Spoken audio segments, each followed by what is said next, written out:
Probably my favorite British Columbia summer destination is the beach at Parksville, Qualicum. Last Friday afternoon, we packed a plane with camping gear and departed in beautiful weather for the 50-minute flight to Qualicum Beach.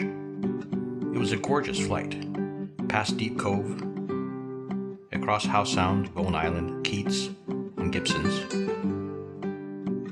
up the Sunshine Coast past Seashell and Half Moon Bay, then over Thormanby Island and the scenic Buccaneer Bay, finally across to the quaint little airport at Qualicum Beach.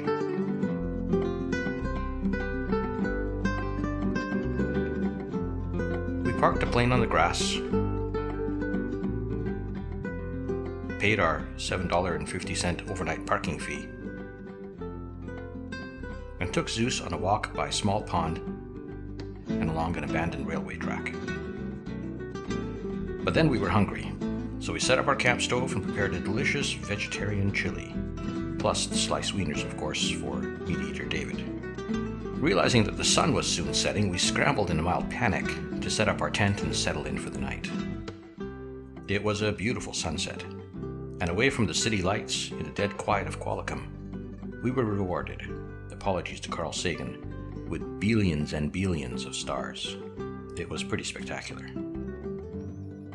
The next morning, fresh air, light dew on the grass, clear skies, and camp stove pancakes, using the airplane's tail as a preparation counter. It never ceases to amaze me what Janine can do, from scratch, without a recipe book, using primitive tools and ingredients, and all on a camp stove. Simply marvelous. After breakfast, we discovered that the airport was hosting a special event, Copa for Kids, a nationally organized thing where kids are taken for free flights. They were short pilots, so I did the right thing. I volunteered Janine to help out. She took 3 sets of kids for scenic flights around Qualicum Beach. But the main reason for coming here, of course, was the beach. In my opinion, hands down the best beach in British Columbia. I can't possibly do it justice with these pictures and videos, because you can't feel that marvelous sea air, or smell the hot sand, or get the sense of what a huge open space it is, or splash your toes through the warm, shallow water while looking at the distant snow-covered peaks.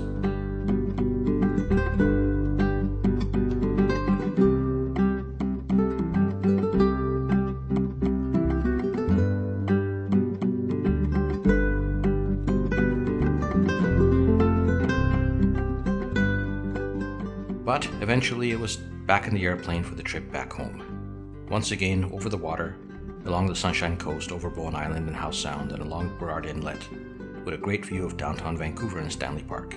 We were home in time for dinner. It was a glorious way to have a mini vacation in only a day and a half. I highly recommend it to anyone.